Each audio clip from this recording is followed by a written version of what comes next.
Untuk mengetahui situasi terkini libur Natal dan Tahun Baru, kita akan bergabung dengan jurnalis Kompas TV, ada Tifal Solesa dan juru kamera Aufa Farid di Simpang Gadok Bogor, Jawa Barat. Lalu di Yogyakarta ada jurnalis Kompas TV, Gesi Lutfia dan juru kamera Senot Puji. Kita ke Gadok terlebih dahulu.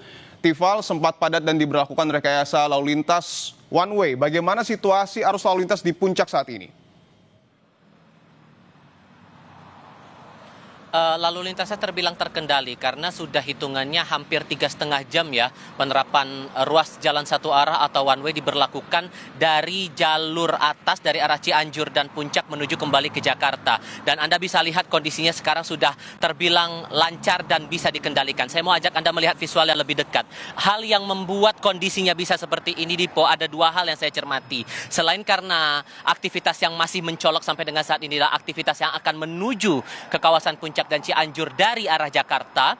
Dan yang kedua, ini ada perluasan lajur. Kalau yang dari arah Cianjur dan Puncak itu ada penyempitan jalan sehingga yang tersedia hanya 2 lajur. Tapi saat kendaraan masuk menuju mendekat ke Simpang Gadok, areanya jadi lebih luas, jalan lebih lebar dan ada 4 lajur yang bisa digunakan oleh para pengguna jalan. Sehingga visual yang Anda lihat sekarang di Simpang Gadok, Kabupaten Bogor, Jawa Barat, lalu lintasnya lebih terkendali, arus kendaraan juga lebih bisa berjalan dengan kecepatan yang normal begitu. Tapi ini masih akan tetap dipantau, masih akan tetap dikawal oleh Satuan Lalu Lintas Polres Bogor, terutama yang berjaga di pos jaga Gadok Hugeng di sekitar kawasan Simpang Gadok Bogor, Jawa Barat ini. Sampai kapan kiranya penerapan kebijakan lalu lintas one way ini akan diterapkan untuk arah Cianjur menuju kembali ke Jakarta? Penegasan dari Kabak Ops Satlantas Polres Bogor itu Ardian Novianto kepada wartawan terakhir kali ini masih sifatnya dinamis, menyesuaikan lagi dengan volume kendaraan dan dinamika di lapangan. Hal lain yang juga menarik untuk saya cermati setidaknya sampai dengan saat ini adalah aktivitas warga yang akan kembali ke Jakarta. Apakah ada skenario lain?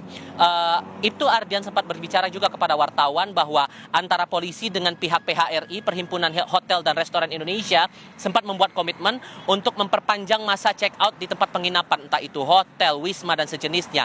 Dengan harapan kemudian dengan memperpanjang masa check out ini, para pengguna jalan yang akan melintasi kawasan Puncak kembali ke Jakarta tidak terkumpul satu waktu dan bisa terurai kepadatan ataupun juga distribusi kendaraannya sehingga tidak memicu kemacetan saat akan menuju kembali ke Jakarta, entah itu lewat jalur arteri maupun lewat gardu tol. Tapi setidaknya sejauh ini lalu lintas masih terkendali, Dipo. Lalu lintas masih terkendali walaupun saat ini memasuki masa akhir pekan. Terima kasih, Tifal.